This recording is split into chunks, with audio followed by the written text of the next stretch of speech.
Muito bem, vamos dar continuidade ao conteúdo do capítulo 12, das regências à unidade ameaçada. Falamos da contextualização em que houve a regência, do período regencial, e hoje trataremos aqui das rebeliões das províncias. O último slide estudado na aula anterior foi justamente esse, falando da cabanagem, Guerra dos Farrapos, Revolta dos Malês, Sabinada e Balaiada. Foram as rebeliões que ocorreram aqui no Brasil no período conhecido como Regência do Brasil. Então, a primeira dela foi a cabanagem. A província do Grão-Pará, na época da cabanagem, abrangia todos os atuais estados do Pará, Amapá, Roraima, Rondônia e Amazonas, e tinha uma população estimada em 120 mil habitantes, distribuídos aí como mostra o gráfico ao lado. Então perceba aí que a população do Grão-Pará em 1835 era composta por indígenas, 33 mil, negros, 30 mil, mestiços, 42 mil, brancos, 15 mil e totalizando aí 120 mil pessoas era a população do Grão-Pará. Então a economia nesse lugar, ou no Grão-Pará, baseava-se na exploração das drogas do sertão, a castanha do Pará, cacau, baunilha, além de madeiras e também de ervas medicinais e da pesca. Então os trabalhadores na região eram em sua maioria muito pobres, viviam em cabanas e trabalhavam para os fazendeiros ou também para os comerciantes portugueses e ingleses que controlavam o comércio na região. Então boa parte desses comerciantes residiam em Belém do Pará, onde era forte o sentimento contra os portugueses, ou seja, o anti-lusitanismo, é o sentimento contra o estrangeiro, em especial a Portugal, e o sentimento de revolta contra as condições de trabalho em que eles vivenciavam e do alto custo de vida. Então, os fazendeiros também estavam um pouco insatisfeitos por dois motivos. O primeiro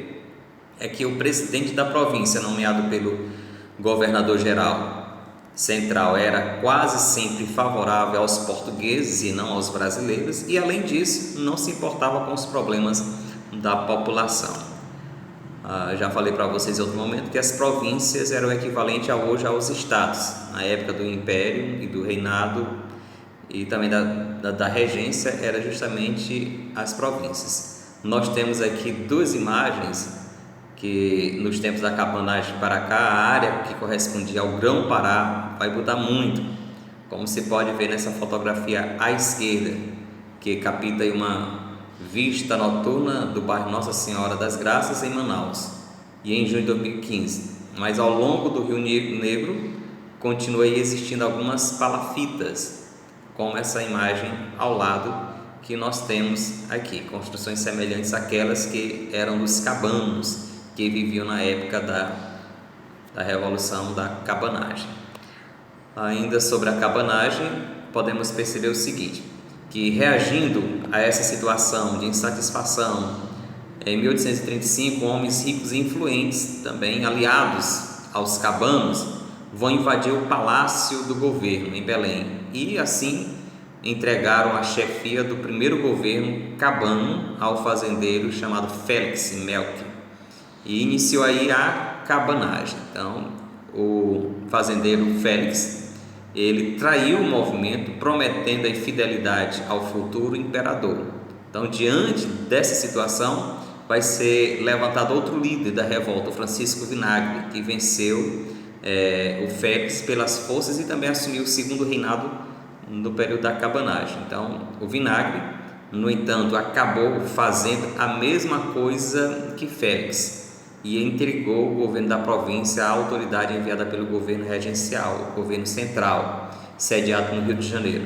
E aí os cabanos continuaram resistindo no interior, sob a liderança agora de Eduardo Angelim, penetrando aí as regiões pelos rios, aliando aí com os ribeirinhos da região e fortalecendo para poder retomar a capital do Pará, no caso Belém. Então o governo do padre Feijó, que era o regente da época, por sua vez, a enviar ao Grão-Pará em 1836 uma esquadra comandada pelo brigadeiro Soares d'Andrea, que retornou à cidade de Belém, e a repressão da cabanagem foi brutal. Soares ele mandou prender e fuzilar cabanos sem julgamento prévio na época. Então, cerca de 30 mil pessoas, ou seja, 40% da população da província do Grão-Pará foram mortas. Os últimos grupos que se renderam somente em 1840. E aí os cabanos chegaram ao poder, mas não conseguiram conservar o poder nessa época. E os cabanos, infelizmente, não conseguiram manter a sua hegemonia na região. E aí as divergências entre os seus líderes foram um dos fatores que contribuíram aí para a degeneração do movimento. E também a falta de um programa do governo da cabanagem, além da inferioridade bélica que eles tinham e uma enfermidade, uma epidemia de varíola que vai se alastrar em Belém. Naquela época contribuiu aí para pôr fim a esta rebelião. Assistamos aí esse vídeo.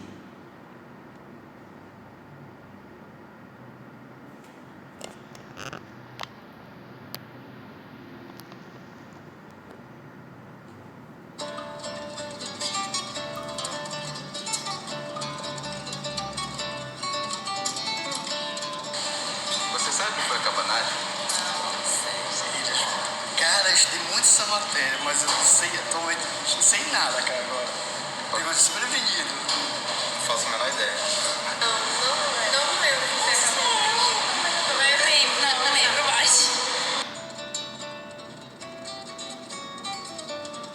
Belém, cidade das mangueiras, da chuva, do tacacá, do carimbó, do açaí.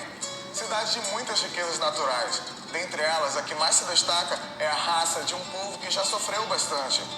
Sinta-se à vontade para nos acompanhar no estudo de um dos mais fascinantes acontecimentos históricos que já ocorreram nesta terra de tantos conflitos. No História de Publicitário de hoje, nós vamos falar sobre cabanagem.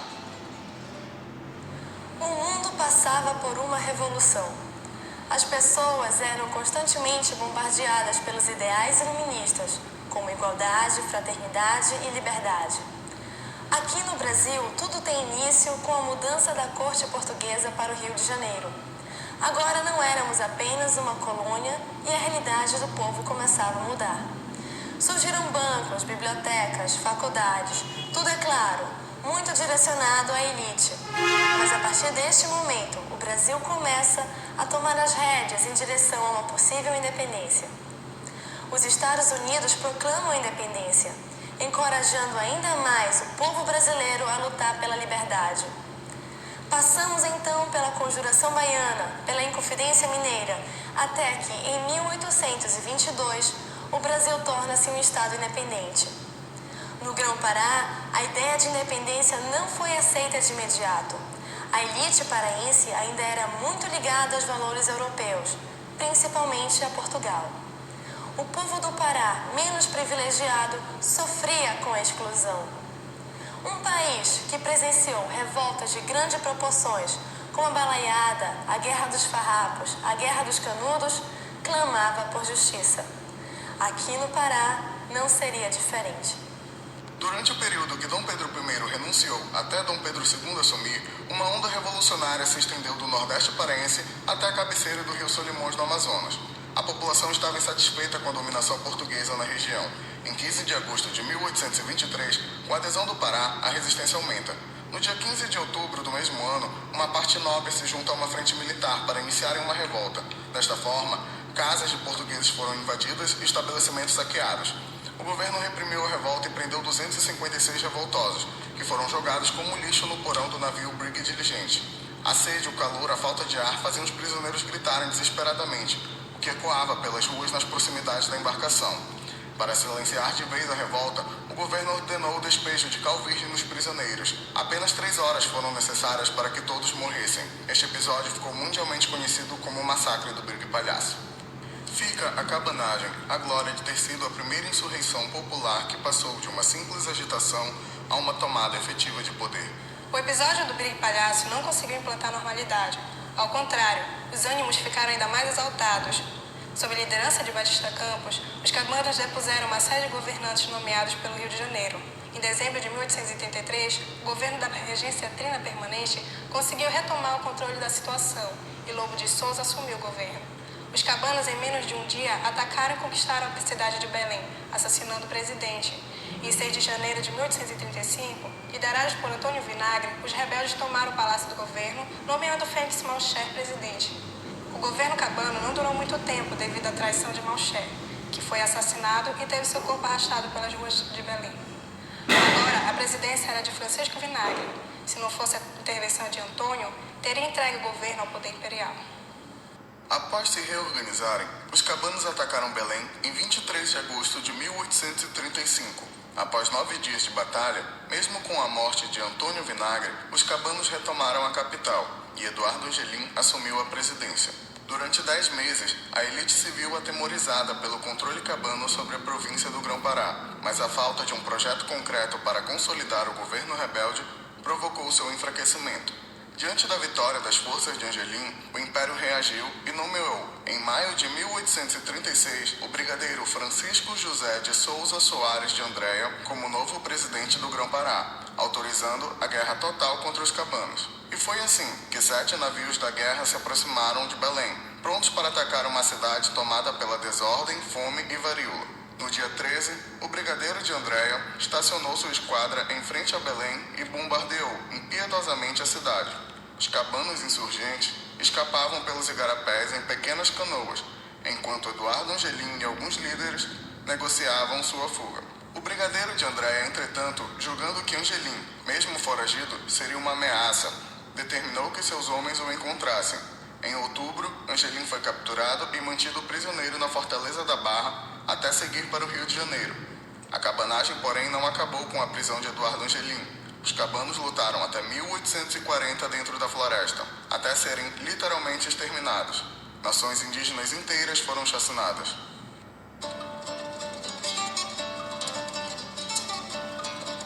Batista Campos, como principal líder intelectual e político desse povo escravizado, explorado, discriminado e perseguido, já se tornara o símbolo do movimento que se formava. Só que ele se escondera nas matas do Acará, pois estava ameaçado de prisão por suas atitudes políticas. Sua morte, no dia 31 de dezembro de 1834, catalisou as lideranças do movimento e permitiu a união de todos os grupos que lutavam pelo mesmo fim, contra a repressão e a exploração que não cessavam, apesar de a independência do Brasil ter sido proclamada em 1822. O Memorial da Cabanagem, que foi construído em 7 de janeiro de 1985, no governo de Jader Barbalho, foi idealizado pelo arquiteto Oscar Niemeyer. Se encontra no Complexo de Trocamento em Belém, tem 15 metros de altura por 20 de comprimento e idealiza a luta cabana, onde a rampa elevada em direção ao firmamento representa a grandiosidade da revolta popular, que chegou muito perto de atingir seus objetivos, e a fratura no meio faz alusão à ruptura do processo revolucionário, que embora tenha sido sufocada, a cabanagem permanece viva na memória do povo. Por esse motivo, o bloco continua subindo para o infinito, demonstrando que a essência dos ideais da luta e a luta cabana continua latente na história do país e principalmente em Belém.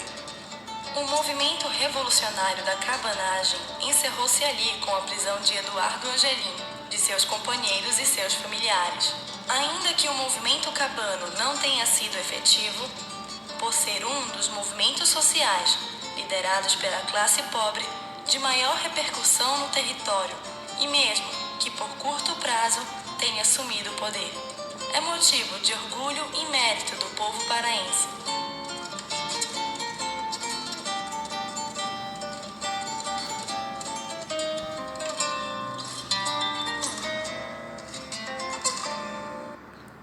Bom, além da cabanagem, houve outra rebelião no Brasil nesta época da regência, que foi um período de conturbações sociais, foi justamente a Guerra dos Farrapos. Lembre aí da introdução do nosso capítulo, quando fizemos menção aí aos farroupilhas. Então, o mais duradouro movimento rebelde no Império foi justamente a Guerra dos Farrapos, que ocorreu no Rio Grande do Sul e em Santa Catarina entre 1835 e 1845. Portanto, 10 anos aí de movimento contra o poder central que ocorreu aqui no Brasil. Então, a Guerra dos Farrapos na população da província de São Pedro e também do Rio Grande era de cerca de 150 mil pessoas, das quais somente 10% delas viviam em Porto Alegre, que era a capital.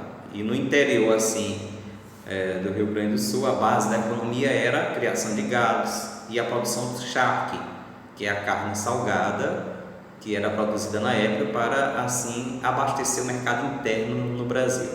Então, os estancieiros ou os fazendeiros, aqueles que tinham as criações de gado para a produção do charque, e os charqueadores também vão liderar essa sociedade militarizada. Então, que se tornou aí durante os conflitos constantes, né, com os castelhanos nas terras e também nas fronteiras do Rio Grande do Sul.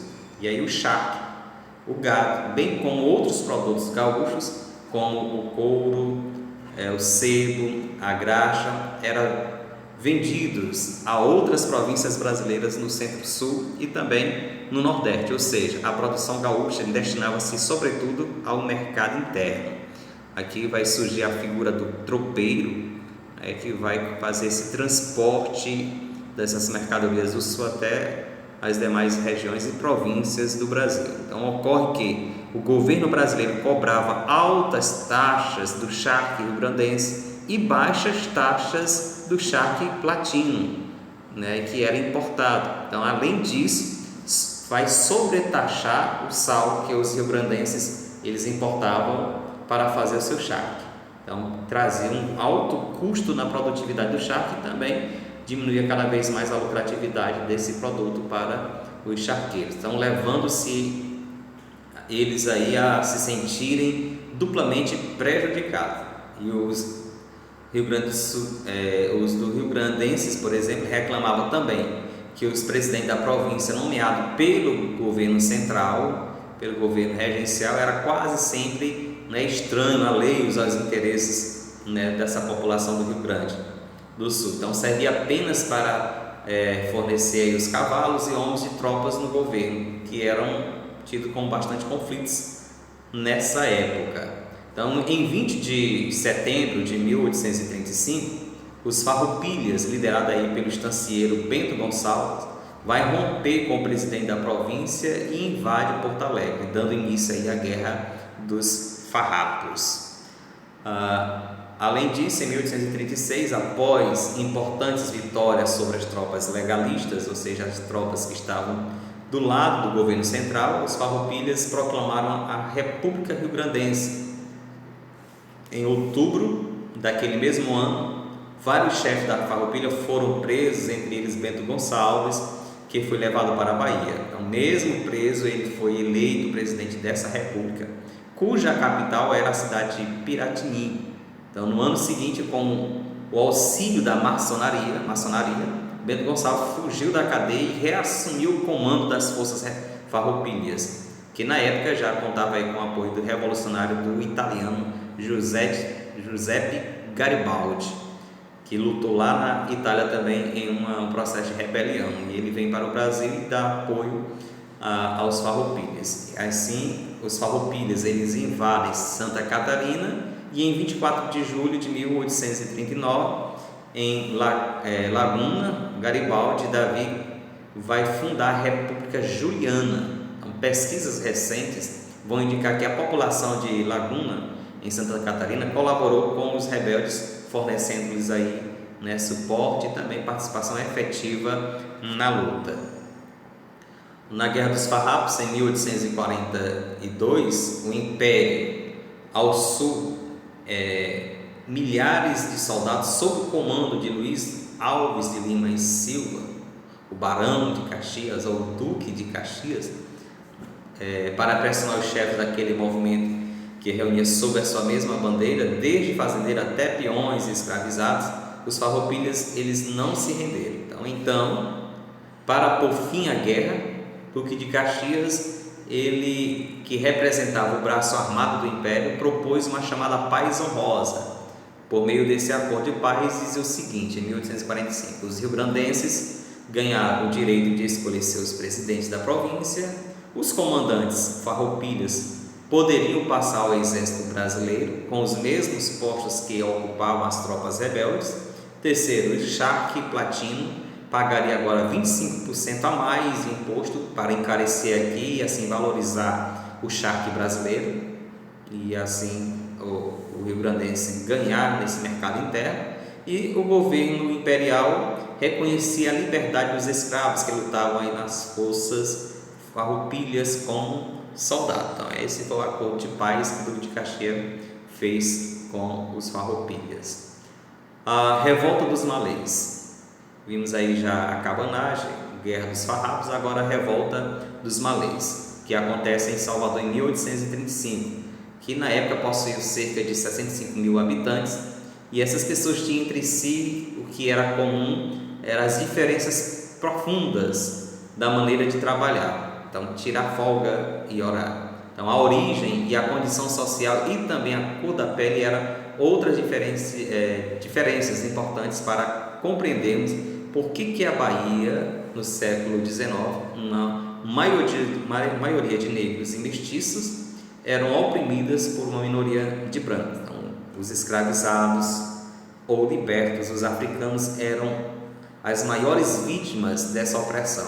Então, muitos resistiam a isso, organizando comunidade de terreiros para cultuar os orixás, que era o nome dado à divindade do panteão Iorumbá ou Nagô, ou os vodus, que era o nome dado às divindades nos cultos jejes, equivalente aí a índice da cultura Angola, e também a orixá no Quetu.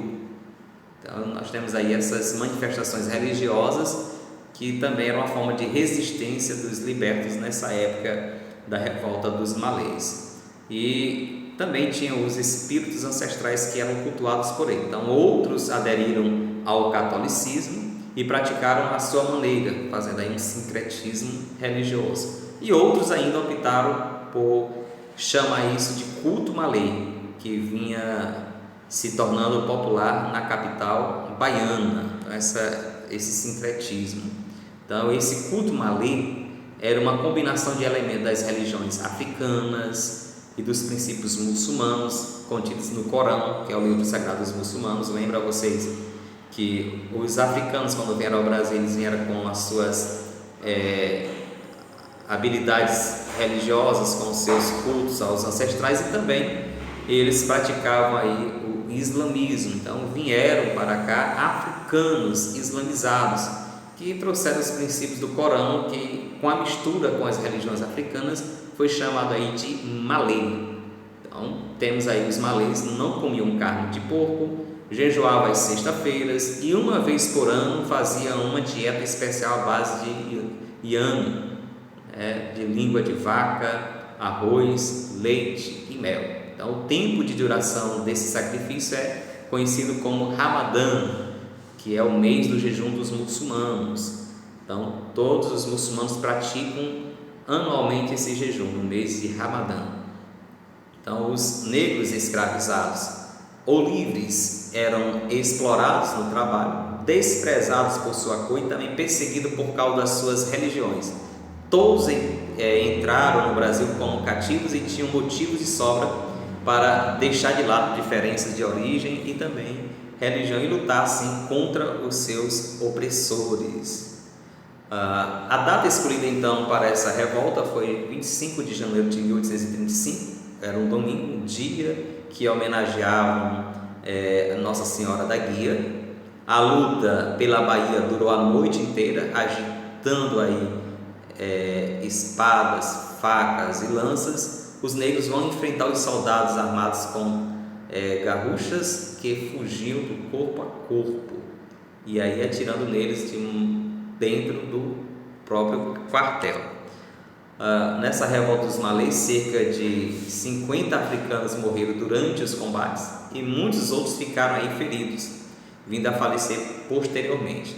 E aí o tribunal que vai julgar esses rebeldes vai procurar provar a superioridade dos brancos contra aí os negros, dos homens de posse sobre os escravos e também da religião católica, sobre as demais religiões. Então qualquer objeto da África encontrado pela polícia baiana nessa época era considerado criminoso. Então, além dos abadás, rosários e também escritos religiosos que tinham na época dos malês, as autoridades apreenderam aí atabaques, colares de búzios, panos da costa, e também entre outros que pudessem estar dentro desses artefatos, desses objetos do culto malê. Então, sufocada essa rebelião, os vencedores vão se lançar à vingança e em março de 1835, centenas de africanos libertos foram mandados de volta para a África. E aí a maioria voltou para os lugares de onde veio, Lagos, Nigéria e Daomé. E essas pessoas tinham trabalhado muitos anos para conseguir comprar uma carta de alforria. Agora vão ter que ser levadas para a sua terra de origem. E agora mesmo, os considerados inocentes, eles eram ilegalmente expulsos da Bahia, e o objetivo das autoridades, segundo o historiador João José Reis, era o branqueamento da sociedade livre baiana. Veja esse vídeo.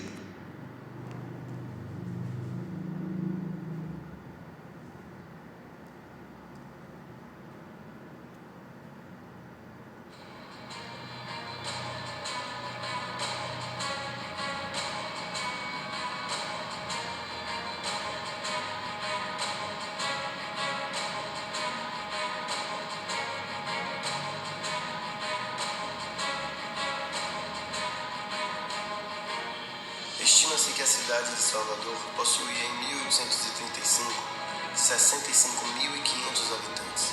Destes, 21.940 eram africanos entre escravos e libertos, o que representava 33,6% da população. Os escravos eram trazidos de diversos portos da costa africana, sobretudo de Cabinda,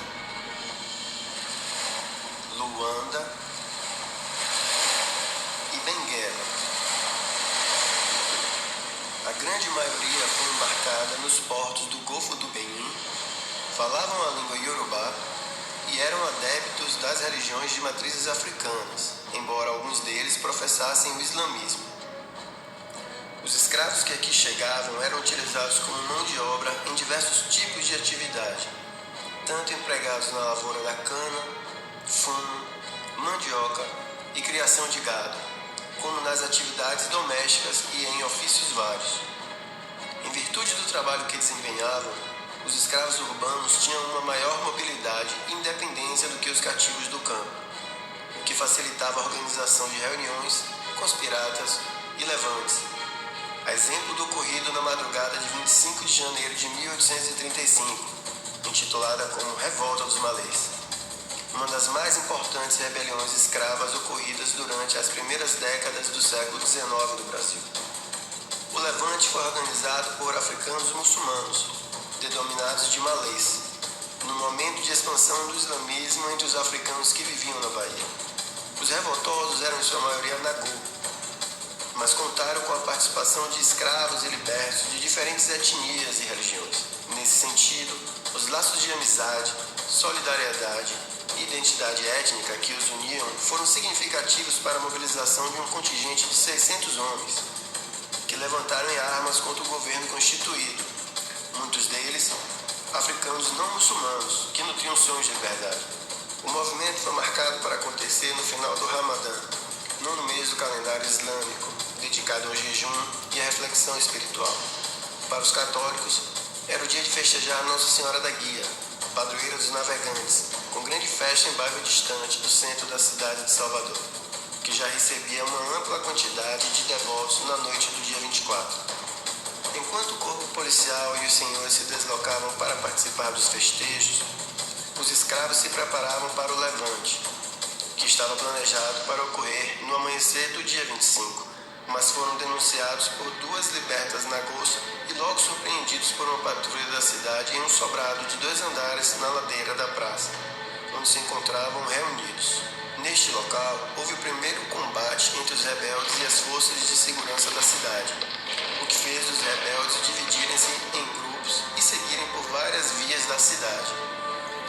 Boa parte se deslocou para a Câmara de Vereadores da cidade de Salvador, onde se encontrava um dos líderes do movimento, o escravo malê Pacífico Licutã, preso para pagamento de dívida adquirida pelo seu senhor com credores da cidade.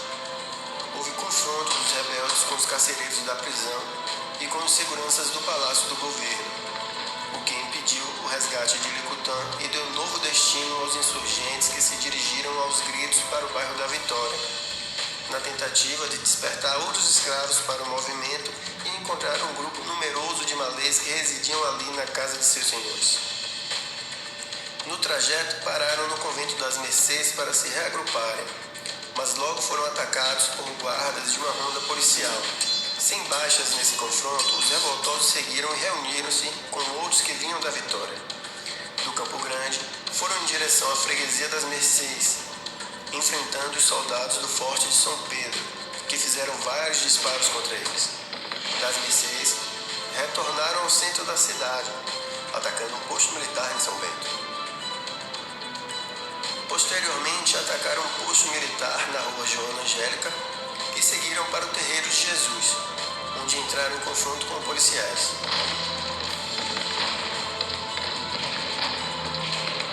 Ao escaparem do cerco, os revoltosos desceram pelo Ninho e pela ladeira do Tabuão alcançaram a Cidade Baixa.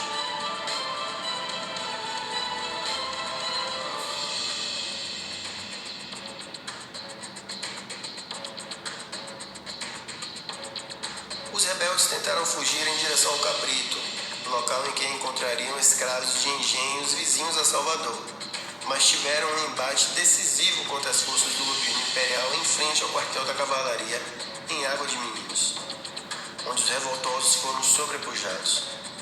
Os poucos sobreviventes que tentaram a fuga pelo mar morreram afogados. Nesses confrontos, mais de 70 insurgentes morreram e foram enterrados sem acompanhamento religioso, numa vala comum, no cemitério do Campo da Pólvora, mesmo que as tradições católicas e islâmicas recomendassem os ritos fúnebres. Um número bem maior foi os de africanos feridos que tiveram seus corpos mutilados nos embates.